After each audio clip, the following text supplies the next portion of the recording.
Hello and welcome to Season 5, Episode 8 of Unlimited Opinions. I'm Adam Bishop, I'm Mark Bishop. and we are, of course, reading Austin Freeman's Tolkien Dogmatics, Theology Through Mythology, with the maker of Middle-earth. This time we are talking about Chapter 7, Evil and Sin. So pretty broad topic here, lots of discussions of good and evil everywhere about Tolkien. But I thought this one did a pretty good job looking over the big points and some of the major themes throughout Tolkien's works. So I, of course, as you might guess, I really enjoyed this chapter. What did you think of this chapter? Very good. It was Very really good. I enjoyed it because it clearly was referencing Tolkien's beliefs a Mhm. little bit more so than some of the earlier chapters, in my opinion. And I had a lot more references. And I guess there's just so many more references to, the fictional evil and sin reference, storylines and that kind of stuff. So yeah, it was pretty cool. I enjoyed it. So, but I do have questions, which I'm sure you have answered before. Most likely. Right at the beginning, it's Mhm. kind of introduction before we get into evil. There's a mention of Morgoth's seizure of the sacred jewels. Have we Mhm. talked about that? Yes, that is the Silmarils. So the big thing within the Silmarillion is those jewels that are made from the light of the trees and stuff like that. And so that is the big, MacGuffin of the Silmarillion is these Silmarils. That's like the Thanos's jewels on his hand fist thing that Yes, the Infinity Stones. Yeah. stones. Thank you. And then Sauron's monstrous breeding. What is Mhm. Sauron's monstrous breeding? So that's like, generally like stuff with the orcs, trying to breed stronger, better orcs. He also does it with trolls and things like that. You have the Olog High, which are essentially like the equivalent of what the Uruk High were to the orcs, Saruman's mix of like men and orcs, I think he says. And then Olog High, which are similar, bigger, better, evil, or more evil trolls and things like that. So lots of corruption of like nature and things like that. And I need you to, I should have looked up like a summary of it, but it's been so long since I've read The Lord of the Rings. Hmm. And I know, if I remember correctly, there was a big difference with like the ending, especially with Saruman's Hmm. death. And remind me how that went. So like after they destroy the ring somewhat Hmm. inadvertently because like he kind of reneged on it, and then what's his face, Gollum, Hmm. crashed into the fires below or whatever. Isn't the storyline after that Saruman was still out, and didn't he Hmm. like conquer the Shire? Yes, that's exactly Right. what happened. Yes. So the movies have him dying essentially after, the Ents flood Isengard and stuff like that, and Wormtongue stabs him in the back on the top of Orthanc. But Right. he lives after that. They do meet with him, and his staff is broken by Gandalf. But then the whole party leaves, and they're like, okay, Treebeard, you just make sure he doesn't leave this tower because it's surrounded by water and he's basically imprisoned there. But he finds a way to sneak out with Wormtongue, and he goes out to the Shire and he subjugates the whole Shire using the Sackville Bagginses. That's who Lotho is. There's a couple references to Lotho. That's Lotho Sackville Baggins. So, the real evil hobbit. So he kind of corrupts them and he has his agents throughout the Shire and things like that. So there's like evil men that he has in strategic positions, but it's really a small force of Saruman and Wormtongue and a couple like allies that essentially rule over the Shire. And they build sort of this horrible industrial nightmare for a lot of the people there. And then isn't it like Sam and Frodo and Pippin and Merry come back and They then come back and they kill like all of these evil men that are all over the Shire, and then it does end up. I think it's true to the books that Wormtongue does stab Saruman, but I think he's in Bag End. He takes up Bag End like as his own personal house. Saruman does, and so it's in like Frodo's home that I think Saruman is stabbed. But I could be wrong about that. It's been a little while since I've read it too. it's it's almost, well, it's an interesting. I understand why the creators of the movie would not want the Shire to be subjugated like Hmm. that, because like the whole point of, well, not the whole point, but the main point of these guys going on this mission was to protect the Shire. Hmm. They go all the way there, they do all this stuff, make all the sacrifice, and then the Shire gets conquered anyway. But Yes. and I always thought it was when I was reading the book, once you have him trapped, you kill him. I don't Hmm. know, but I guess you're supposed to be merciful. I don't know. Mercy is good. Uh, most Darn of the mercy getting in the way of efficiency, I guess. Is the takeaway there. well, I mean, there is justice, Mhm. and you should be merciful to a point. But I when agree. when you're out there causing the death of, I don't know, what, tens of thousands of sentient beings, innocent people, and Mm-hmm. you want to conquer the world with Satan. Mm-hmm. Thinking you got him surrounded. I think a summary execution is justified. Yeah, that's pretty high on the things that would be justifiable by death, if I had to guess. Plotting with, Satan himself is pretty bad as far as things go. Well, it wasn't just the plot. I mean, they were Mhm. pretty far along. Yeah, no, they were successful to a good extent. It wasn't like they were just sitting around the Yes. fire smoking pot, thinking, how to rule the world. No, they actually were pretty far along. Anyway, That is true. so speaking of evil, pot smoking evil people. Tolkien's philosophy, which I think we've mentioned before with regard to evil, is really a tendency to be an aberration from God's design, God's Hmm. plan. Tolkien views it as a negative. Hmm. The evil is without God. As opposed to some independent Hmm. force. It's just not following the plan and trying to put yourself above God, or however you Hmm. want to, however the circumstances describe it. And I really like this discussion, which I think many people do not understand, that even God hates evil. Hmm. Uh, and that's, of course, Tolkien believed that, but it's not that he hates the beings who perform evil or sin. It's that you hate evil, the evil Hmm. work. In this, like to say, hate the sinner, love the I don't Nope, know, wrong way around. love the sinner, hate the sin. Um, but in order to give meaning, and I like this phrase: loving justice requires hating injustice. Hmm. And I think people miss that as part of the actual you know it's a motivation to believe. If you Hmm. believe in something strongly enough to love it, then there must be something Hmm. opposite that you hate, don't you Yeah, think? I mean, especially with things like these virtue type things. Justice it's not like, I love cookies, I have to hate the absence of cookies. It's not like that. It's this is like a fundamental way of living life and like living according to, God's plan. So if I love this way of living, I have to hate the opposite because I know that it is, entirely opposite to everything that I hold dear in my life. So if you do truly love justice, you have to hate injustice. Yeah. And of course, he more particularly describes the meaning of hatred is not really with malice. Hmm. It's just rejecting it. Like a Hmm. hatred is more of a rejection of it than that you want to do bad things Hmm.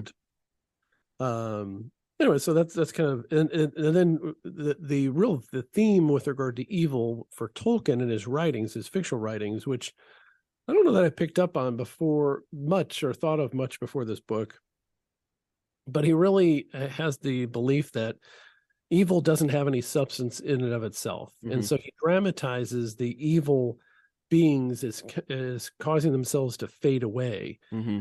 Um, and it's the lack of um, goodness that causes them to ultimately lose power. They may seem more powerful at first, but really they're just using up their resources in a sense. Hmm. Uh, and then I thought it was an interesting point that when you're talking about evil, that even Satan is not wholly evil, Hmm. because Satan was a creation and is a rational being, and I just thought that was Yeah, kind of because he says those two are inherent goods. Rationality in and of itself is a good, and being is a good. So to be right. truly evil would be to fade away from being entirely. You have Yeah, to essentially, vanish, and that's what his villains do to an extent, is they fade away and they vanish, which is right. an interesting idea, very interesting. And it's I think it's referenced later in this chapter about the most clever thing that Satan has done. I'm paraphrasing, is to convince people he doesn't exist. Hmm. And so it's unusual for me to see somebody that has such a, well, you say, like a black and white, or very not a very nuanced view of evil and good. Tolkien um, agreeing with the concept that even a truly evil creature like Satan has some value. Hmm. That it's not wholly evil, and because it is a being created by God, and it almost forces you to respect evil people more. You know, Hmm. if that makes I don't know if that makes any sense, but I mean, I don't know if it leads you to respect evil people. Well, I guess it does to a degree because I don't think anybody or Tolkien's view, nobody's irredeemably evil. You know, by this the very fact of them existing and them being rational human beings, there is good there, and I do agree with him there. So I guess it would lead to a greater respect for that. Even if you had made consistently evil choices throughout your entire life, you are still good, being a product of God essentially. do you think if you met Satan, Hmm. do you think you would like him? I mean, I think that's what he would try to do. I mean, I think that's what he does to everybody that sort of falls victim to Satan. Is he tries to make you like him. And that's exactly, this is kind of skipping ahead, but that's what Sauron did to the Numenorians. We're going to talk about that in a little bit. But he's like, I'm your friend. You know, God Himself is the bad guy, and I'm here to give you eternal life. You know, turn to me instead. You know, I think it would be the case that I would hope that I wouldn't like Satan, but I think that's what his goal would be, was to get people to like him and I, put their I trust think in him. I think I would like Satan Hmm. because he's not going to be. I don't think that I don't have such confidence in my evil detector. My cynical nature to be able to detect somebody that's truly evil immediately. Hmm. And I think it would if I think it would be pretty easy if you know me to ingratiate yourself to me. Hmm. Well, Oddly enough, I think right? Satan would try to be as agreeable as possible. I think he'd come across as a guy that would think that you personally are right about everything. Like No, you no, don't no, think so?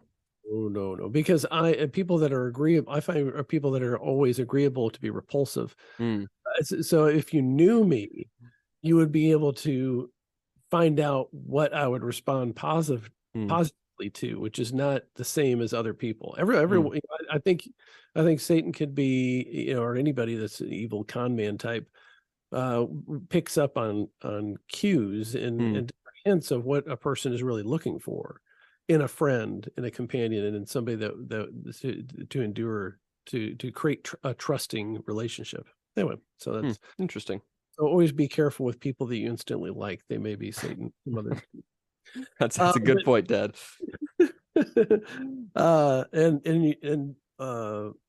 you should be less suspicious of people who are kind of standoffish. Mm. That's actually I do kind of believe that. Yeah, I mean that's kind of what my point was. Is like not you personally because you find agreeable people very repulsive, but I think if somebody is saying like yes, you are correct about something, then if they consistently saying that, then they want something from you. They want to appear as nice as possible and to think that you're right about everything, so you help them out in return in some fashion. But if somebody's coming up to you and saying, "No, I think you're wrong about this," then I think they're a person who's worth listening to a degree, because they care enough to say when I'm wrong. I'd much rather have somebody who I trust tell me that I'm wrong than have somebody who I'm trust tell me that I'm right 100% of the time, because then I don't know, where I'm going wrong. True. When people say they agree with me on something that's controversial, I Hmm. always ask them why. What do you? And that usually you find out that they were just being agreeable. Hmm. Interesting. Yeah, I'm more suspicious of people who agree with me on controversial subjects, and I appreciate somebody who's able to articulate my point of view back to me, and then I will steal their ideas That's and great, Dad. use those arguments when the next time I meet somebody who disagrees with me, and I don't give any credit. That's fantastic. So moving along about evil and Tolkien's beliefs and his writings about evil, and I think I've already kind of alluded to this, but his view is that because of the nature of evil, it must decline and lose power because it constantly divides rather than Hmm. multiplies. And this is kind of like team building philosophy 101. Like a manager, like Hmm. take any management classes, they're going to say this exact theory of good management versus bad management. Bad managers divide and conquer, Hmm. and they don't get as much out of people as what they can. Good managers build people up, and we're all a team, and we're all better together. Working towards a common goal. which is the same as what Tolkien is saying, is described in this book, that the act of domination itself shrinks and lessens the being who dominates as well as as the person's victims. And I think that's just true. Don't you think? Isn't that a good Yeah. point? I would agree. And we look at it more of a practical management thing in America as business people, because I think everybody in America is somewhat a business person. But in terms of good and evil, I think he's right on. What do you think about that? I mean, I think it's true. I mean, it makes me think of Harry Potter, weirdly enough, with Voldemort and his Horcruxes, because he's, trying to stay alive and he's trying to increase his life and his power, but in doing so, he passes his power into physical things, which ends up weakening him. And I think, we have a similar idea, with Sauron in the Ring, of course. He's only able to stay alive by putting himself into this physical object, and that physical object becomes his undoing. And sort of a similar thing with Morgoth, the bigger bad, because he puts himself into the fabric of, the world itself. So he's intrinsically tied to that, and he can never go beyond like the physical world anymore. So I think it is that idea of, once you're trying to spread out your power so much that you have power everywhere, but in doing so, you limit your power everywhere that it's at, if that makes sense. Yeah, I don't know if I agree with you on the Horcrux thing. I think Hmm. it was a tactical victory because he was able to preserve his life and come back in a different kind of evil form. That is true. But I think I agree with the reference to Harry Potter, because it was through his through what's his name, the bad guy, just drew a blank on his Voldemort. name. Yeah, Voldemort. It was because he attempted to kill Harry that he Hmm. was injured in the first place. If he was not such a destructive, evil being, Hmm. he would not have been hurt in the first place, because it just ricocheted, off of Harry Potter's, forehead back onto him and killed him, or, temporarily. And then also, I really thought it was a good morality play or a storyline, that towards the end of the series, when Voldemort's back and all of the people, there's like one scene that they're like at a long dining table with the Malfoys, Hmm. and everybody's clearly just petrified and afraid to act, and there were mistakes that were made by the bad guys because they were afraid of taking some independent action that would have helped their evil cause. And it's kind of like a almost a reference to Hitler, not Hmm. being prepared for the invasion of Normandy, and nobody was willing to wake him from his drug induced Hmm. nap. But I think it articulated a similar type of theme that Tolkien has through his books, which is you may be able to force people and dominate them if you're a stronger creature, but eventually you're dividing power. You're not building anything. You're just destroying things, Hmm. and that's the nature of evil. Evil things are creative, and of course, Hmm. for somebody like Tolkien that believes that creation is the ultimate act of good, Hmm. and the nature of God and ourselves, it makes sense. He's very consistent, don't you think? Yeah, so I mean, that's another bigger theme too. With like the orcs. The orcs weren't a new race that he created. Evil can never really create anything new. It's just corrupting what is physically there already. The corruptions of either elves or men, depending on what stage of writings of Tolkien's writings you're looking at. But it's never a new thing that Sauron or Morgoth is creating. It's Yeah. always something that is corrupted from the already existent being. And I like the storyline that he references about Saruman, and I have forgotten about this reference to the power of his voice decreasing over Mm. time as he becomes more evil, and he's relying upon machines and slaves, because he's no longer able to understand Gandalf. Like Gandalf's talking to him about things, and he's not able to persuade people. He doesn't have the same power because he's being more and more diminished Mm. because of his choice of being evil. So I thought that was, um, the whole Saruman character and storyline. I think is one of the more fascinating Hmm. stories in the Lord of the Rings, because it's kind of shocking at first that this great wizard could be corrupted, but when you get into it, well, it makes sense. Hmm. It's the power and this the idea of creating a world that you can rule over, and you don't Hmm. have to trifle with these stupid hobbits Yeah. and Well, this is men. this is again jumping a little bit forward, but that's, Saruman started with good intentions. He's like, I want to learn as much as I can about Sauron and figure out what his plans are as much as possible so I can try and stop him. But the Tolkien makes the point later on, like if you keep trying to learn what the devil's up to and keep trying to learn, how these acts of sin are committed, eventually it's going to leave some sort of, taint upon your soul. It's going to leave something there. And that's exactly what we saw Saruman do is, he's like, I want to figure out what Sauron's plans are. But in figuring that out, he came to believe in those plans. And he came to believe that Sauron is the way forward. And that's sort of where his corruption came into play. And practically speaking, you see a similar effect with guys that serve as undercover police officers in drug operations. Like a long-term assignment as an undercover buy bust operator, where you're trying to mingle with people who are doing bad things in order to gain their confidence. It takes a toll, and you can only do that so long before they need to get you out of that world and back to a more normal and moral life. Because you can see it does take a toll, because you're acting the part, but you're acting the part through your life. It's not like you're just doing a play for an hour, but it's an interesting concept. And I hadn't really thought about, well, you shouldn't, you shouldn't study Satan too much, which makes sense, I guess. If you go down that path of occult studying, I guess it would probably have an effect on you. I would think so. Yeah.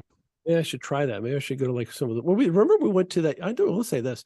We were in, what was it, Cincinnati? Yeah, I remember this. Yeah. College visit, and then we stopped in. We were looking for record stores, and this place had records, but they had a whole bunch of occult stuff in there. Yes. I got to tell you, I felt funky in that place. There was something. And I don't necessarily believe in this kind of like mumbo jumbo with crystals and auras. Man, that had a negative energy about it. It did. Feel that? I remember you specifically paying with cash because you didn't want any like physical record like on your account of ever visiting this store. You wanted nothing to do with it. Yeah. I'm trying to remember what I bought though. Yeah, so I think I got something. I forget what it was. Was it? Yeah, I guess it was an album. Most likely. I was looking at books, but they were all really bad books. Yes. So we had that was an odd experience. It was. Yeah. So luckily we got out of there alive. You never know; they could have had a trap door down there, had people in cages for all we know. That's true. Nobody would ever have heard of us again. All right. So moving along to the three enemies of the soul, according to Tolkien, and really, I guess, a lot of Catholic philosophy: the flesh, the world, and the devil. Those are the three enemies, and we'll take those in order. That order: the flesh. Oh yeah, I have a question mark next to this, but I think it might have been answered later. Ungoliant. Yes. Who is that? So Ungoliant, so this is talking about the internally motivated personal acts as the sins of the flesh, just to define that before we get into Ungoliant. But Ungoliant in the Silmarillion, she is one of the Maiar that becomes evil. She's, an evil, horrible being, but she takes the form of like a giant spider. And so Morgoth, sort of in the beginning of all this stuff, you have the two trees, which are like the two sources of light for the whole world. And so he convinces Ungoliant, hey, we need to take down these trees. And so she like literally eats the light. She goes down, she feasts on the light of these trees, to the point where it's horrible and it's disgusting, and she destroys the two trees. And I think Morgoth, because she gets so like powerful from this light, is afraid of her. He gets to the point where even the most evil being in the world is afraid of this horrible creature, and then eventually she gets run out and she goes off into a cave and is eventually killed by Arundel, I believe, much later. Well, this says she ultimately devoured herself. Yeah, there's conflicting stories. One story has, I'm trying to remember my drafts of Tolkien's works, but one story has Arundel, the mariner, going out and he kills her, but other stories have her, I think, like literally eating herself because she's, she can never be satisfied after eating the light of the trees. All right, so that answers that question. So we're talking about, weaknesses or faults, your appetites, you're basically sins of the flesh. So there's that reference to Ungoliant being a glutton. And then Gollum, in his own way, having an unrestrained appetite for the ring, just the obsession with it. And so really, you're talking about an individual characteristic as part of your, fallen nature, your sins.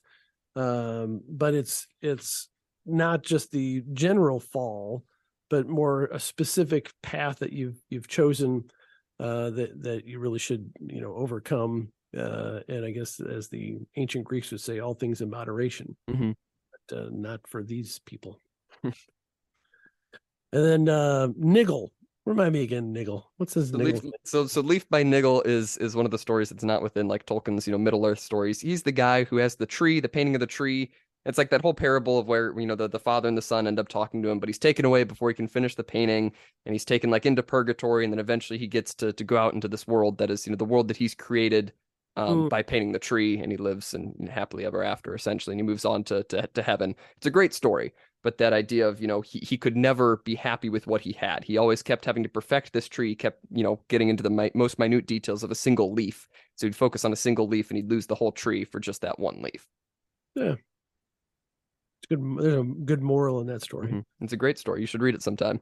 I will not. All right. All So the right. next is the world, Hmm. and this was Father Kerber, God rest his soul, always warned us about the dangers of modern society and the world.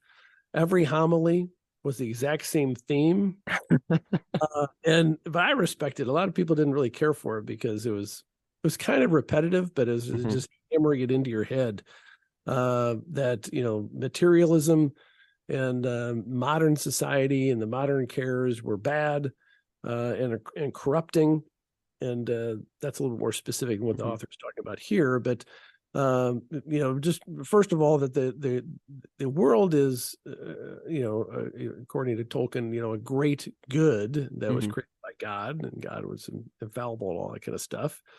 But some things were distorted and defiled by the fall from grace, such as it was, and of course, with Tolkien's fictional world, it was distorted upon creation. We talked about the song of the Hmm. Valar, the chaotic chords and that kind of stuff. Hmm.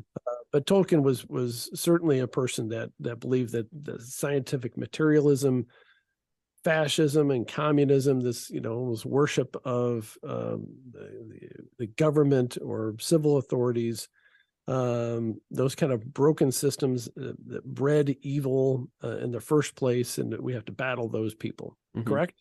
Yeah, and What he do you? makes another interesting point that I want to highlight. He's talking about divorce and drunkenness here. He's like, yeah, those are individual sins of the flesh, but he says, those hurt society at large. It's kind of how we've gotten into this broken world.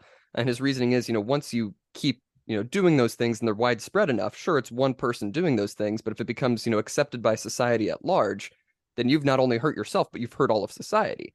And so it's Mhm. that idea that I think a lot of people have lost nowadays is just, well, let's just let people do what they want so long as it's not hurting anybody. But by saying that in and of itself, if you're just saying, okay, well, everybody should just do what they want, you're creating that idea that, this is acceptable for everybody in all societies at all times. And I don't think that's the case with a lot of these, things that are just like, well, let's just let them do it. It's that self-indulgence that becomes, affecting society at large. Mhm. I've always been of the opinion, and I don't have any scientific basis for this, but it's a strongly held view. Hmm. If your friends are cheaters, so if they cheat on their girlfriends or their wives or whatever, you're much more likely to cheat on your partner, your spouse or girlfriend or whatever. Uh, Because I don't know really if I know the reason why, but I just know that that's true. If it's socially unacceptable that you would ever cheat on your spouse or your significant other, then you're less likely to do it. And also, if you're friends with a bunch of people that are loyal to their partners or into each other, they're much more likely to give you a heads up. Hey, knock that off. Hmm. You're a little too friendly over there. What are you doing? And because you have that shared value. And I think the same thing is true of divorce. If you have friends that have gone through divorce, of course, maybe it would motivate you. Sorry, hit my microphone. Maybe it would motivate you not to Hmm. get divorced because it's so painful, and everybody loses in a divorce. That's why I don't like to handle those cases. But if you see somebody get through it, then you're like, well, I can get through it too, Hmm. and it does normalize it. And I don't want to get all moralizing with regard to divorce, because there's some bad situations. People are married and they have those bad situations. I get it, but it seems nowadays, what Tolkien's point of view is that if you have some of it, it's well like well his point is, you know, the wrong behavior never remains static, Mm-hmm. right? You either have to heal it and correct it, or it continues downward into total depravity. And I think that's really true. And I Mm-hmm. think we're seeing that because we're seeing, you know, the divorce rate just keeps getting worse and worse. And the personal loyalty to other people just gets worse and worse. And until we as a society, and it's really more than just a society, as individuals, just each of us, and then all of us, more and more of us have to kind of step into the breach and say, enough, you know, not this pig. You know, you might be able to slaughter everybody else, but I'm not doing it. I'm not going to do your dirty work. And anyway, so I think I really agree with Tolkien's point of view on that, and I think his fictional stories really are about the spread of evil. You Mm-hmm. know, if you don't check the evil, like the story with regard to the riders of Rohan, you know, if they Mm-hmm. didn't fight off those orcs, you know, it's going to spread somewhere else. It's going to go Yeah. through their lands and everywhere else, and you just have to be ever vigilant. Yes, exactly. Thoughts? Nope. I mean, you've covered just about, I think, every thought that I possibly could have had about that section. Let's move on to the world. What about the devil? I thought I was Oh, already sorry, my mistake. The devil. I misspoke. We just talked about the world. Let's move on to the devil. the devil, the external foe, and the devil has the ability to convince you, Mm-hmm. persuade you, but not to control you, but can also have mind-to-mind contact with his prey. Mm-hmm. And I'm of two minds of the devil. It's hard for me to really get into that there is this Satan person that could come in here and say, "Hey, Bishop, what are you doing?" and have a conversation with me. What are your thoughts? I mean, I think it's possible. I think it is possible. I think Satan does exist. I don't think he does those sorts of actions very frequently. Because it's like you said earlier, you know, the greatest trick that the devil's ever pulled is convince the world that he doesn't exist. I think it's much easier for us to fall into sin nowadays if we're operating under the idea of, well, it's okay because it's what everybody else is doing. I think Mm, that's the avenue of the devil now more than anything, is it's, well, look at your neighbor over here. He's having a good time, just enjoying himself, and he doesn't have to wake up for church every Sunday morning, and he's going to go out and he's going to party every night, and he's going to do X, Y, or Z, and blah, blah, blah, blah, blah, blah, blah. And I think that's much more of the method of the devil in today's society, and it's not so much the direct attack on your soul, you know, like we see in a lot of like the medieval literature and stuff like that, where it's more of, you know, the possessions and things like that. I think it's much more of acting through the world at large that the devil accomplishes what he does.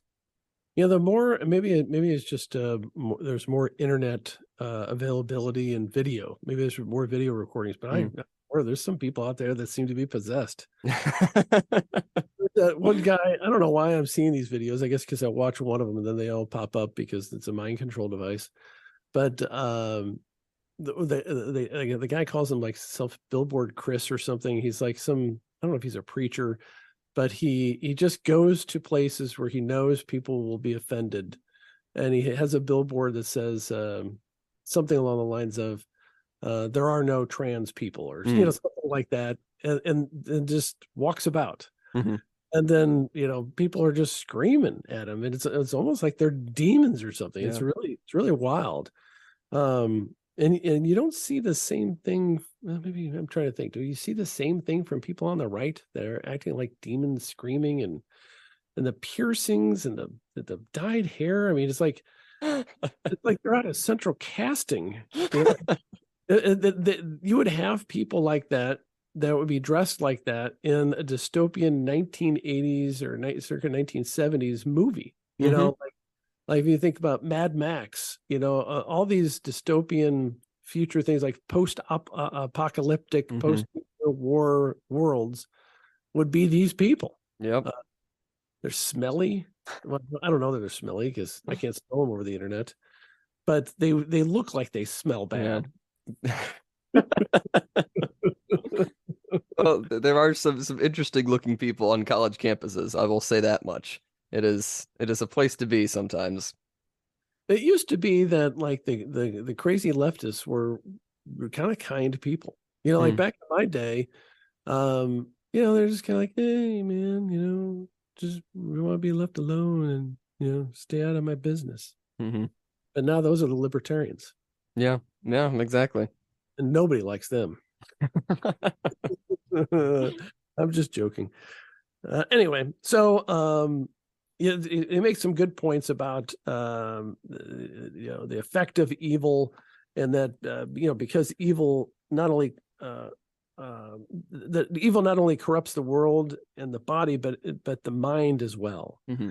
It creates irrationality and stupidity Hmm. because you're not able to see the things that as they are. You have a kind of a warped view of the world, and part of that is because of that, I guess you'd say, evil can't really understand good. They can't Mm. conceive of somebody that's truly good, but a good person can always perceive an evil Mm. person, perceive what evil is, and that's straight out of the book. And I just think that's so true that somebody who's evil can't conceive of somebody that would just do something good and nice, and you'll see that Hmm. um, in real life sometimes. Like, why would that person do that nice thing? They must have an ulterior motive. Well, no, they just have the motive to do Hmm. something nice.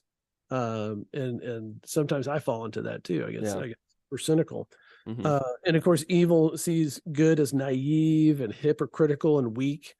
And you can see those same themes, on social media. If you espouse something that's like, well, maybe you shouldn't have sex with 200 people before you get married. Well, you're just naive and you're a hypocrite, Hmm. and you're too weak to get a partner. Hmm. Okay. Or you're just a dirty whore. Yeah. Uh, is the response. You should always respond that way. That is the Uh, good way to respond. Yeah. Well, I see that you see a lot of that with like the gender ideology stuff. It's like you have a lot of people on the right, essentially denouncing it and saying, this is wrong, this is not where we should be. And then the message on the left is, well, you just don't understand it. You just have no conception of what this is. How can you even wrap your mind around, my way of living? When it's like, these people on the right who are saying it's wrong have heard it everywhere. They've studied the subject extensively and they just believe that it is wrong. And so it's Right. like, it's this weird sort of mindset where it's like, yeah, I think it is that idea of, I am the only one who's right, and I am the only true person in the entire world. Nobody else can have any understanding of what I'm going through or what my beliefs are because they are mine and mine alone. And if they think differently, then they are just automatically incorrect. You see that all over the place today. And to that point, I love this. I'm going to read. Well, I should be doing this more often because that's what you always did. Hmm. Last sentence in this section about the noetic effects of evil. To a mind which assumes everyone else will follow the same crooked path as itself, the straight and narrow line between the 2 points comes as a shock. Mm-hmm. That's so true. It's like, no, sometimes it's just right or wrong. Mm-hmm. What? You can't say that. That's not true. No, it really is. You just Mm-hmm. shouldn't do it. We can give example after example in today's crazy world, but they're just so shocked by, well, that's kind of a simple problem. Yeah. Yeah, Like absolutely. these transgendered sports solution. The solution's been there the whole time. Just don't Mm-hmm. let them. You Mm-hmm. know, it's super easy. Or the other alternative, super easy solution: no women's sports, just sports. I mean, that's the easy solution. It's like, okay, well, it's unfair. If it's Mm-hmm. unfair for the trans, okay, we'll just have sport. Whoever's the strongest wins the powerlifting competition. Whoever Mm-hmm. can, whoever play basketball. There's really no logical reason. I mean, well, nobody listens to this anyway, so I won't get in trouble. There's no logical reason to have a women's sports program at a university, because you should just have sports programs, Mm-hmm. and the best players should play. Why do you have a separate women's sports? It's discriminatory. Huh. It's a privilege. Yeah, Women, I've never thought about it like that. women have the complete and total privilege. Like, for instance, like you went, and this is the stuff I thought about when you were in high school, and Sam, of course, and all that. But like, you were running cross country and you went to state, Mm-hmm. and then, well, you didn't do very well in the very state I final. did not. I did awful at the state meet. However, if you would have run your best run that year at the state finals, but you ran it, what, about a half hour earlier with the girls, whichever, Mm-hmm. if you ran it with the girls, I think you might have won state. I mean, like, Would come close. yeah, you would have been into the top 10, Mm-hmm. certainly the top 20. Yeah. and in that same pace would not have well you wouldn't have come close, Yeah. to the men's, and you certainly wouldn't have gotten a scholarship to run cross country anywhere. Yeah. But as a girl, that same time you win state and you get a scholarship. Yeah. It's completely unfair. There's no logical reason to have women's sports, I mean, except for that they can't compete. hmm. I mean, yeah, I mean, I guess it's more about, allowing that opportunity to exist. Because I mean, if we don't have, I mean, because this is kind of your point, because we don't have women's sports, then none of the women would be able to compete anywhere because they'd all be overshadowed by the men. And Well, so I think they can form a sports club. it's just not an official team. Why would they? Why do we Hmm. have an official team? It's like, why don't you have an official team with a bunch of slow runners that run cross country and say, well, here we're going to give scholarships to these people that are mediocre. Um, and, maybe mediocre guys. Why don't you have a mediocre guys cross country team like a division B, C, D, and E, F until you get to guys that are as slow as me? Well, why aren't they in it? Why are they have a team? Why aren't we spending money to let them? They want to run, and it's healthy, and they build self-esteem and teamwork and make them more successful. And why are we spending hundreds of thousands of dollars on mediocre runners, mediocre male runners? Yeah. Why not? I don't know. It's a waste of money. That's it. Yeah, that's true. That is Uh, true. no, I'm not advocating getting rid of women's sports, but the argument of and so what these trans people are what they're forcing people to acknowledge. What they're doing is they're forcing feminists to acknowledge that women are equal value, Hmm. 100% equal value. Well, some of them are better than men, some are worse than men in value. Although I guess I'd say everybody's supposed to be of equal value. Yes. Yes. There's some good people and bad people, but they are not competitive on the average with men in physical competitions. And so this trans thing is forcing the feminists to realize, because Title IX came through and that forced the universities to spend the equal amount of money on women's sports as they do on men's sports. Hmm. Not the equal money, equal number of scholarships and equal number of programs. So you have an equal number of sports teams and available scholarships for those teams in university setting, because they wanted equality of opportunity to compete. But what has led people to believe is that women are equal in all ways to men, and they're just, men are not equal in all ways to women. I can't have, I can't do a lot of things women can do, and that doesn't make them more valuable or less valuable than me. But this whole discussion, like I said, it's a simple solution. You just don't have sex segregated teams. Yeah. I've never thought about that. I'm amazed that you've never thought about that. I have not. I'm a little disappointed. I'm I think very sorry. it should be our push for next school year to sue to get rid of all sex segregated sports teams. I don't know if that's a winning strategy. We can stand shoulder to shoulder with the trans athletes, and we will be shoulder to shoulder because they'll all be 6'2" wearing. That's great. Let's call me ma'am. Let's move on to sin. Might as well. So, as Tolkien believes, a man falls under the curse of God called original sin. Although I don't like the way that's phrased, but I guess that's a way to look at it. But, there's like original sin, which really just creates the opportunity to be a sinner, I guess, is the way I look at it. But each person sins in their own individual and personal way. I mean, we all make our own decisions. We're not doomed to sin on a particular day. It's not determined that we're going to be sinning all the time. It's just because of our nature, we are capable of sin. Yes. And I like this discussion of the difference between being good and being mannerly. And Mm-hmm. this is a real struggle for a lot of us, including me, because it's like it would be rude. Let's put it for example. Well, I'll give you a real live example. We had a presentation at one of my civic organizations some months ago. I'm not going to name which one. Mm-hmm. And they had a group there, and they brought with them a couple employees that were handing out little flyers. Mm-hmm. And one of them clearly was a dude, right? Mm-hmm. And the other ones were clearly women. And the dude was obviously pretending to be a woman. I see. Now, the subject didn't come up because it was not relevant Mm-hmm. to anything that this dude was, dressed as a woman and acting like a woman.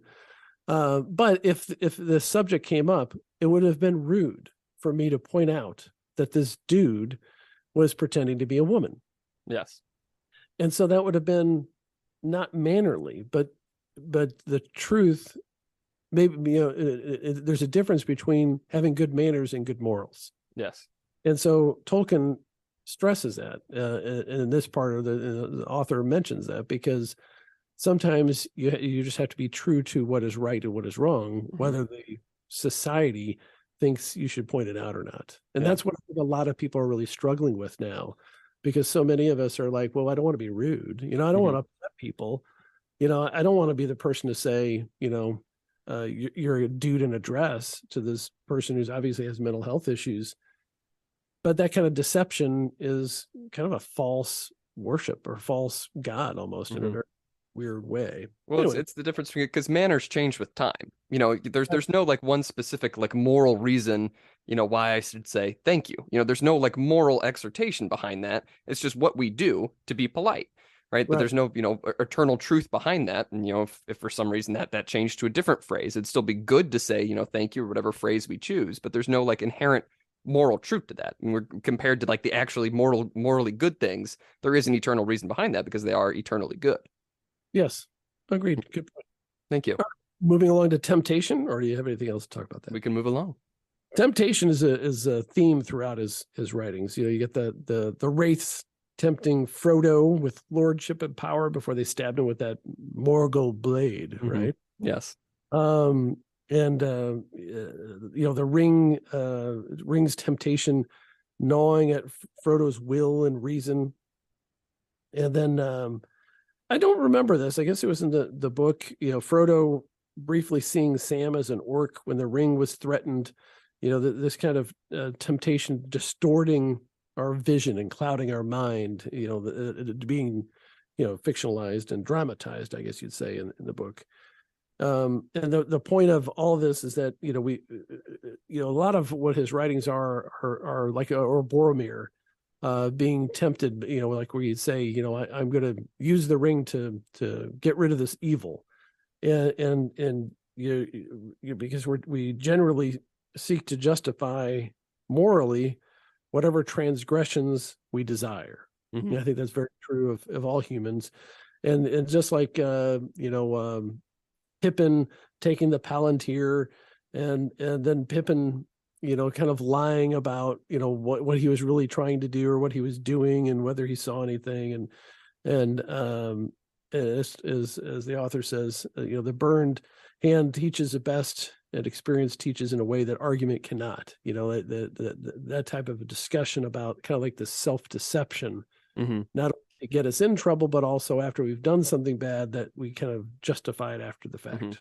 Because I think that's true. Because I think people can always like find a way to think that somebody else's reasoning is wrong. Like if you tell me not to do something, I can always think of ways, well, I can work around it like this, or he's wrong about this, blah, blah, blah, blah, blah. But if something happens to me where I have seen like a direct bad result, then I'm going to know, okay, that action led to a bad result. I should not do that again. And I think it's where that self-deceit comes in with temptation. So, because I can tell myself, well, I'm not going to do anything bad for the rest of my life. But then you'll always fall down the path of, well, this isn't really bad. This isn't really wrong here. And I can kind of do this. And then before long, you're back to where you started from. And it's that path of, I can always convince myself that what I want to do is correct until it actually comes to the horrible consequences that it has put upon me. And even then, sometimes, I think people do reason their way out of whatever consequences. It's well, sure, my actions might have led there, but it was society at large that actually made me choose that action, et cetera, et cetera, et cetera. Mhm.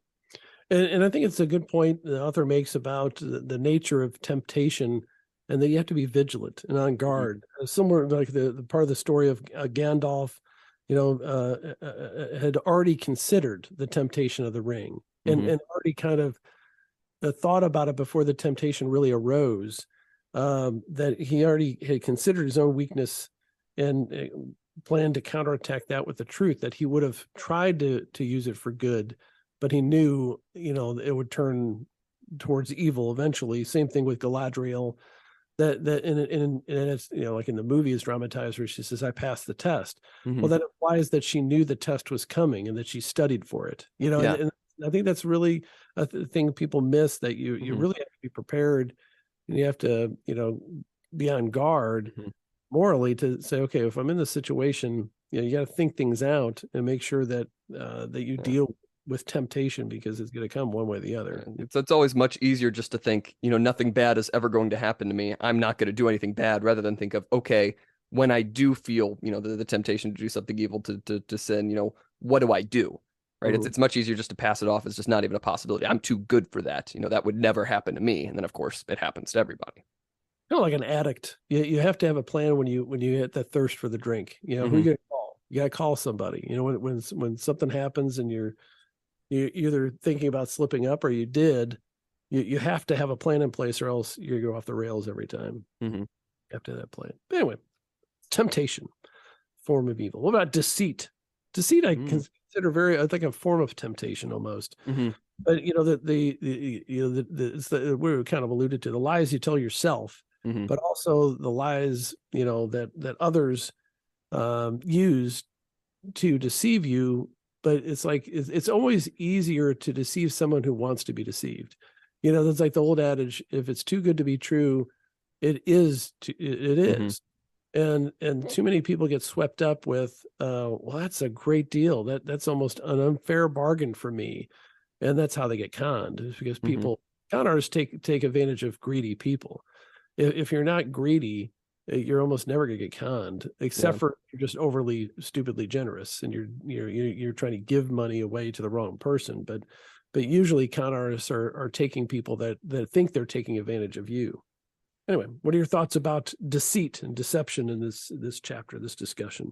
I mean, I think it ties back into a lot of what we've been talking about. It's that idea of, nothing bad could ever happen. It's that idea of, I'm invulnerable to anything, and I can just do what I want and nothing bad will ever happen. It's that self-deceit. And again, I think deceit comes from a lot of places. And of course it is very much mixed in with temptation, because it's that idea of, oh, come on, just do this one thing, it's fine. Because I think, whenever people try to convince us to do something wrong, it's always under the guise of there's nothing wrong about it at all. It's not that, this won't have lasting effects, et cetera, et cetera, et cetera. It's always about, this is fine. This is fine. I'm trying to deceive you into thinking that this is okay. And I think that's where a lot of sin comes from. Mm-hmm, mm-hmm. So moving along to, I think, and I think the author would say is, the most characteristic sin upon which Tolkien reflects is that of domination. Mm-hmm. The ring, ultimately dominating people's will, and but more so like the individuals, Sauron dominating, the various orcs, and then wants to subjugate everybody, and Saruman is his will to power eventually. And that kind of domination is, in Tolkien's view, and I think he's so right, that it's a uniquely bad sin. It destroys both the victim and the dominator. Mm-hmm. And there's a renewed discussion of humans as sub creators, Mm-hmm. that we're creators, but we cannot rule over each other. We don't, and we don't really possess anything that we've made. We created it to be, free of us, really, Mm-hmm. if it's a true creation. And I thought that statement was kind of interesting, that we do not possess anything we have made. Mm-hmm. It reminded me of Elon Musk, and he doesn't really believe in patents, because Hmm. he doesn't believe that ideas can be owned. Interesting. Just a really a dangerous way to conduct a business based upon science, because you're giving away all your research ultimately. Mm-hmm. But his argument is, well, if they improve on it, I'll just improve on theirs, I guess, Hmm. There's a certain amount Interesting. of confidence that he has in that, but he said publicly he doesn't really believe in patenting a lot of these scientific processes. He just wants to keep moving forward and not worry about the ownership. But that whole I mean, we can go on for a long time about the domination theme. Um, I really wanted to point out that this Tolkien's predictions coming true, which is mentioned in the next page, that this uniformity of society is its own form of domination, Mm-hmm. and he was very much a fan of individualism, and I thought there was a reference to him wanting to speak in like a certain type of Mm-hmm. old language just to be different and keep it unique, because otherwise culture becomes flattened and Mm-hmm. interchangeable. It's not as creative, and that this global village that we're living in now is actually decreasing culture rather than broadening it, Mm-hmm. which doesn't make, you would think it wouldn't make that much sense that Yeah. it would happen. You would think you get more culture with the ability to communicate in the quick travel, but really you're just homogenizing Mm-hmm. everything. Well, Wow. it's exactly like that idea of quiet despotism that we talked about, last season, with Tocqueville and everything like that. Like once you leave, the desire to do what is right and you just look for what is convenient, and we build a society around convenience, everything's just going to flatten. We're just going to be like, okay, that person can do whatever they want. I'm not going to do anything about it, and everything just becomes quiet, and we let this person rule, or we let this group of people rule, whatever form of government it is, just because we don't want to do anything about it because we're convenient, we're isolated from everybody else, we're fine with whatever our own desires are in the moment. We don't seek to better anything about the world, and everything just flattens into one homogenous blob of nothing. And I think that's exactly what Tolkien is talking about here. Eventually we just get to this point where there's nothing new. We don't have any desire to make anything new. And especially coming from Tolkien, who believes that, subcreation is the highest thing that you can do, that must be a very scary thought. If nobody is wanting to create anything and is just content to sit there and do nothing, then that is like the worst possible world that you could ever live in. Mm-hmm. Yeah, and it's kind of funny. The more technology and available possibilities for creation, we seem to have less creation. Mm-hmm. Yeah. Less, less creativity. Mm-hmm. But this kind of excuse me, goes on. We're talking about these theories of domination or his stories of it. I mean, it's like it's like one storyline after another of domination being the main evil in the story, or the main bad. We got Mm-hmm. go like Morgoth and Sauron, trying to dominate and control others, and then then the ring race who were I guess tempted with the power, and then they become just shells of themselves, and don't even really have a separate identity from Sauron, just because they're just trying to bent to his will and Mm-hmm. to serve the ring and him. And what else? I mean, Saruman, just being described by Treebeard as a mind of metal and wheels. Mm-hmm. Just this idea that that he's not going to serve; he only wants to command. And then there's a reference to Lotho that you mentioned, Mm-hmm. which was his servant, and then Mm-hmm. he dominated Lotho and then dominated the hobbits. So, Mm-hmm. and the Worm Tongue is another character that was dominated. I mean, it goes on and on and on. Mm-hmm. And through his theories, there's Well, it kind of goes back to the idea of, like spreading out your power. The more you spread out your power, sort of the less power you have and things like that. But the more like you spread out, your rule over people, the less new stuff there is. Eventually everything that you rule over is going to try and become a reflection of you. And if you've lost everything that you tried to rule over, that's what happened to Saruman. He tried to rule over all these people, and he eventually just ended up turning everything into sort of the same industrialized machine. It's the same thing with Sauron in the ring race. He tried to rule over these men, and they just become essentially part of him. It's everything that you try to just rule over loses any sort of good that it originally had that made you want to rule over it in the first place, if that makes sense. It's like, right. I want to rule over this thing because I see it as good, but in completely ruling over it and removing any free will from it, it becomes no more good than you are. It just becomes, exactly what you are because you're just forcing your own will upon it. Good point. Thank you. So the next section I didn't really think of at all about Tolkien. the theme of idolatry Hmm. as a form of evil or sin. And of course, there's a great discussion of the nature of idolatry, and it's and really worshiping false gods is really just a worship of yourself, Hmm. because you're substituting your judgment for that of God. And then, and Tolkien equated this type of blasphemous worship with the totalitarianism of the modern world, communism, etc., where you're worshiping basically the state god, Hmm. uh, in a form of idolatry. And that I don't know what else I want to talk about this. I mean, Hmm. it's just then there is a discussion in the book about even the pagans who had what we would consider false gods. I mean, Hmm. pre-Christian pagans still had some sort of concept of a true goodness, or the true nature of God inherent in everything. Um, I don't know. What are your thoughts Hmm. about that idolatry? Well, he makes another good point here. He says Tolkien also describes idolatrous worship as akin to seeking favor from a tyrant. He might grant power to some, but he punishes others and often acts arbitrarily. So it's like it's a gamble essentially. It's what you were saying. You're putting your trust in something other than God. You're like, my judgment's better. I know the thing that will benefit me most, right now here in the short term, and it's not God. It's this other thing.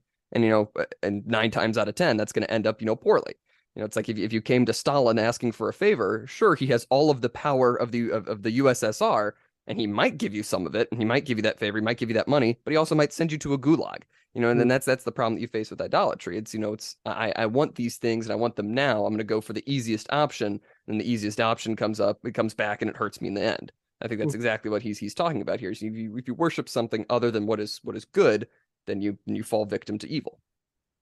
Yeah. And then but I didn't really recognize the themes of idolatry in Tolkien's writings until Mm. I'm reading through this, and he mentions he mentioned Gollum worshiping Shelob. Isn't that the spider? I don't That is the remember. spider. Yeah, I'm not sure. That didn't ring any bells for me, but it's been a while since I've read Lord of the Rings myself. It's certainly not in the movies, but I remember him saying, like worshipful stuff, but I thought that was just trying to ingratiate himself to her as she's going about her business. I didn't, but I may be misremembering it, I guess. And then, Gandalf telling the suicidal Denethor that only the heathen kings who worship Sauron would kill themselves, frequently taking their relatives along with them to the grave. So that was kind of a reference to idolatry and their predecessors. Um, and I'm just trying to think.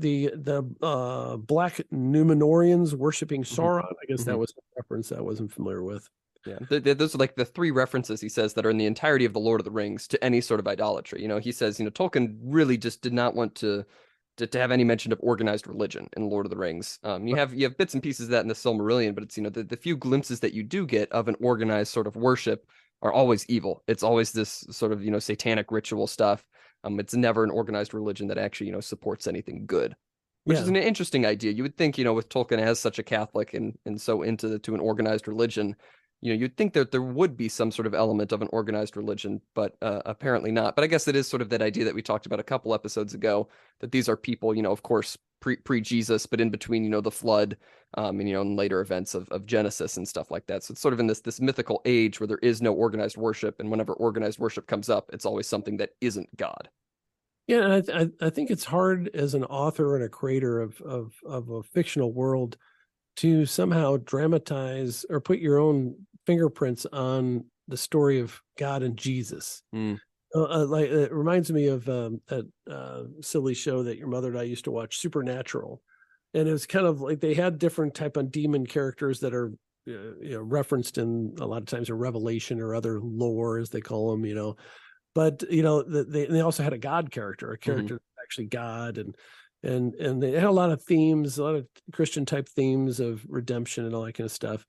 But they never once, well, every once, well, I mean, they had a Lucifer character, Hmm. they had angels, they had Michael, Archangel, Gabriel, and all that stuff, but they never had Jesus. Now, every once in a while, they'd show a cross, but it was always referenced to something else. And I was always kind of half expecting some sort of payoff where Jesus would tell them they're all wrong because they're like murdering each other and Hmm. stuff. But I just kind of got a sense that maybe they just couldn't pull it off. But Yeah. how do you do that in a fictional world where you have this great infallible, totally good character and bring that person or the entity to life fictionally. So I suspect he had the same kind of issues. So how do I create a good religion? It's easier, I think, to create a fictional bad religion because there's so many examples. But how do you create the good people other than to say that they're against the bad ones and they want to be good people? Yeah. Well, supernatural, I think it's also important to mention, made God a villain. So it's not necessarily the Christian God himself. He is definitely a bad guy towards the spoilers for the show Supernatural, I guess. Well, true, and I thought that would yes, it would have been an interesting dynamic. Have a redemptive son of God come back, and then because they're talking about apocalyptic and the four horsemen and all that kind of stuff. And it just seemed like it was calling out for that storyline, but they never did go there. Yeah. Well, I mean, it's so hard to do any sort of adaptation of Jesus because you have to get both of the human and the divine in there. And it's if you lean too heavily on one side, then you completely diminish, the godly nature of Jesus. But if you lean too heavy on the other side, then it's almost like an unwatchable character. It wouldn't be an interesting person to watch on screen because they just do the right thing all the time. And we, like to have stories where there is some sort of conflict. And so it's like, how do you balance the two besides just doing an adaptation of the actual stories in the Bible? And that's usually the only place where you see any adaptations of Jesus that aren't, comically done in, TV shows or whatever. Yeah, but they're always two-dimensional too. Yes. Now I have to rewatch the movie with George Burns called Oh God. Which is not Jesus. It's actually written by a Jewish guy, I think. But it was a very popular movie. In fact, they made a sequel, Oh God, Book 2. But it's about a grocery store manager who is visited by God to tell everybody to repent and all that kind of stuff, and all the struggles he has to go through because everybody thinks he's crazy. Interesting. With John Denver, I believe, is the lead character, lead actor. It's a great movie. Anyway. So check it out. So moving along to atheism. Of course, Tolkien hated Marxism and all those kind of isms that are really just kind of self-worship, where they're just substituting one god for another, human making, and that they're denying any sort of supernatural cause and all that. I don't. And Tolkien's view evidently was that atheism doesn't really rise from logical reasoning, but from just a refusal to worship. It's basically just a rejection of God, and it's not intellectually based. I don't know if I agree with that 100%, but I get what he's saying. I think part of it's true. I think if you are like a really convicted atheist, you're going to find a reason for everything. It's kind of what I was talking about earlier. So you can always convince yourself that you are never in the wrong. And so I think it's that sort of idea, I can always find a way that I can convince myself that, supernatural things don't exist or that, God isn't real, et cetera, that all, people who are religious are just stupid and I'm the only one who's smart. And I think it's very easy to fall into that trap of, there's always a reason you can give yourself no matter how weak that reason, inherently is. Moving on to theodicy. Is that how you say that word? I believe so. I've never used that word. Neither have I. This was a fascinating discussion about basically how do we know God exists, that type of thing. It starts off with an interesting claim. Tolkien claims that evil is timeless and wins out as often as the good does. He's not being cynical, but realistic. Interesting. And that, let me see. Oh, yeah. Then there's a whole description of, the reason for the fall. That God allowed the fall in order to bring about the greater good of redemption. A good way to look at it, I guess. Yeah. But and of course, when there is evil, Tolkien's clear to affirm that evil does not, in this mode, become good. It just may result in good, if that makes sense. Yeah, it's never God never puts evil into the world. And we've talked about this before, but it's that idea of eucatastrophes. He gives us free will and he allows for evil to exist. He does not make it happen, but it happens anyway. And then he can use that into his plan in some fashion, no matter how awful the action is, God can always bring it back. Right. He talks about a discussion, of course, fictional discussion between Gimli and Legolas, where Gimli resignedly notes a pattern of human failure after early promise, and Legolas points out that the unexpected good that springs up from the dust. And that's kind of like that theory that, even with bad things, good is created or ultimately prevails, I guess. Yeah, I mean, it's that idea that, there's always going to be as much sin as there are good deeds in the world, if not, more. Where we're always going to either, most people will sin more often than I think that they do truly good things, just in general. But it's that idea of, no matter what, in the very end, things will come to pass that are good and evil will eventually crumble. Mm-hmm. And it's a very optimistic way to look at the world, where you're saying the evil may, in some circumstances, accentuate a goodness not otherwise achievable, or something that you would realize was good if not for the bad part. And then that's an idea. It's like I don't know how a lot of atheistic people, go on with their lives. You know what I mean? If there's so much evil in the world, but for Christians and people of other faiths, I'm sure, but it's that idea of, well, we know the ending. We know that everything's going to be okay in the end. Everything's going to turn out good. God has this plan or whatever. But if you're an atheist and you're living in this world, everything kind of sucks. There's not a whole lot that's really truly good in the world. And of course, you have your family and your friends and things like that. But if you're living in this horrible, awful world, it's what do you look to? What do you look to for the future? I don't mean to say that any atheists living, or listening right now should just like give up. But it's an interesting question that I've thought about sometimes. Is what else is there? Well, you can be hedonistic. That's true. Just look for the pleasures in life. But yeah, I think it makes it difficult to avoid suicide, because what difference does it make, as Hillary Clinton would say? Because if you're just extinguished. Yeah. And I think a lot of people that commit suicide just think that you're extinguished. It's just all the pain goes away and all the sorrow goes away and the misery, and poof, it's gone. It's over. It's like turning off the lights, but it's not. You have a soul, and you have a being you're a being that has value, no matter how bad it is, and no matter how bad you were. And that the concept of redemption is so potent in the Christian philosophy, or really other philosophies too, as far as forgiveness, or I guess redemption would be the best word for it, especially in other religions too, that you can make amends, I guess you'd say. Yeah. And again, going back to an earlier comment I made, it's similar to, one of the 12 steps of AA, that you have to make amends. What's one of the necessary steps to heal yourself and get back on the right track. And I think what's the justification for that as an atheist? And of course, AA is a spiritual, is an expressly spiritual Christian, really, organization. You have to have the God concept in that thing, or it doesn't work. Yeah. Exactly. It really doesn't. I mean, you have to have some sort of theistic belief that you're powerless, and it's some other greater plan, and that you got to get past it. So, but yeah, it's a real thing that intellectual people have to wrestle with, especially because if you're really smart, you can think these things through, and you can always find a reason not to believe in God.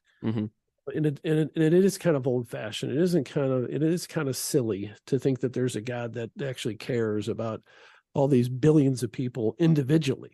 It takes a certain amount of, hubris, ego, to believe that I, as one of 8 billion people on this planet, a planet of how many millions of planets, and this universe, that the creator of all this has a personal interest in me. It's a hard thing to believe logically, and so atheism really is a temptation for people to think about those big things. Yeah, absolutely. It makes sense, but it really is something that can destroy your soul. Absolutely. Do you have any other thoughts on this chapter? Are you gonna, or have we finished our discussion on theodicy? I thought that was the most uplifting thing I've said tonight. Probably the most uplifting thing you might have ever said on the podcast. Well, I guess they have more in here about that in order to have free will, there has to be evil in the world, because the possibility of evil. Yeah.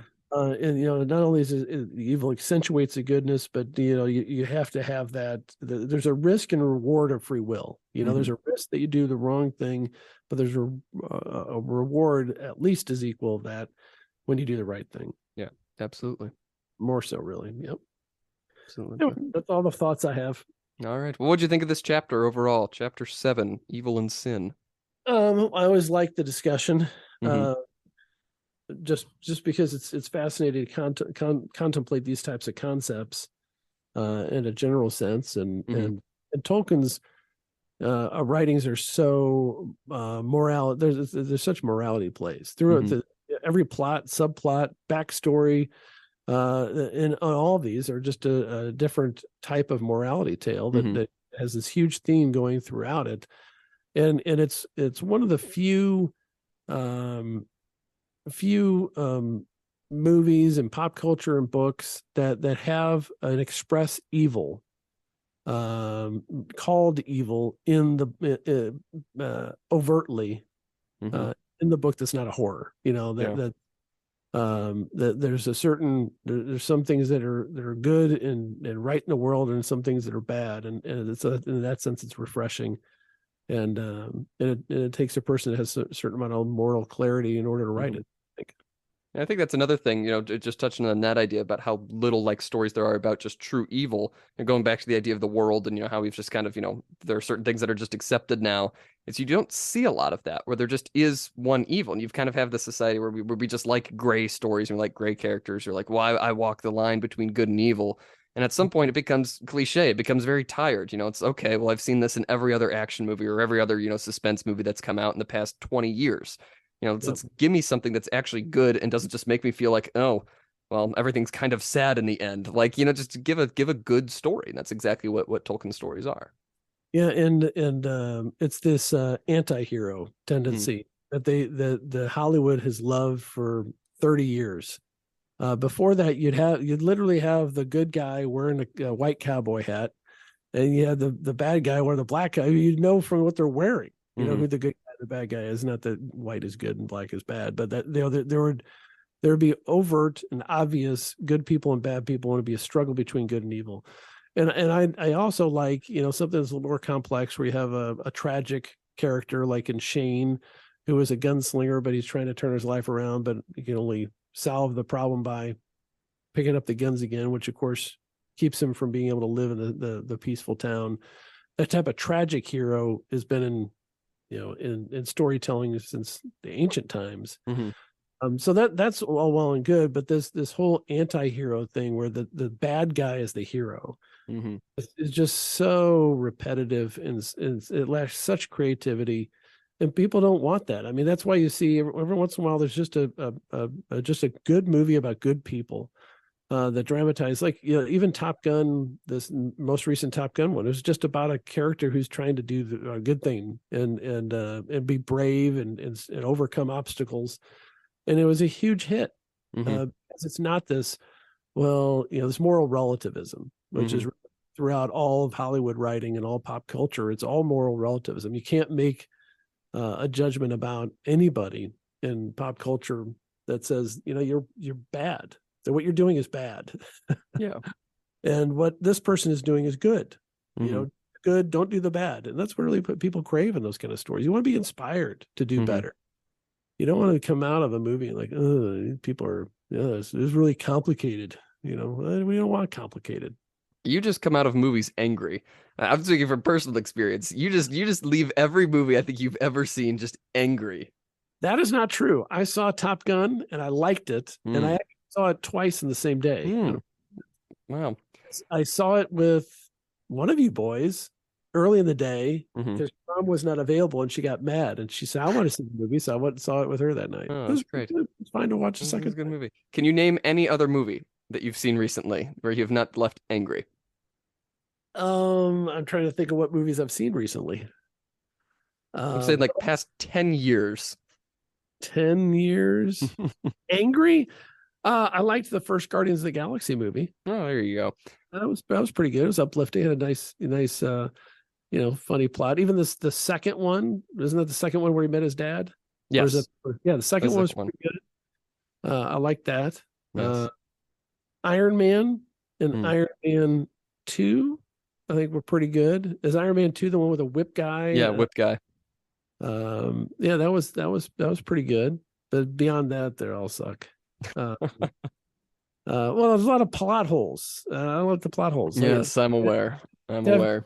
some consistency within your story. But yeah, so that's right off the top of my head. The last 10 years, that's several. Well, Iron Man 2, definitely more than 10 years ago. Iron Yeah, Man 1 was in 2008. I think Iron Man 2 was 2010, 2011, somewhere in there. And pretty Guardians close. of the Galaxy 1 is pretty close, I think, to over 10. I think it was 2014, if I'm not mistaken. Could be 2016, 2015. No, I think it's 2014, but I could be wrong on that. But it's getting pretty close. Well, I'm hoping to see some of the classic movies in the big theater because they're doing that periodically. Hmm. You know, like I missed Lawrence of Arabia last year Hmm. on It's a shame. the screen. That's a good movie. Yeah. All right. Well, we should probably wind things down for this episode. Do you have any other final closing thoughts? No, All right. Well, I've been Adam Bishop. I'm still Mark Bishop. This has been season 5, episode 8 of Unlimited Opinions. You can, of course, follow us on Twitter at ULMTD Opinions. You just rolled your eyes at that.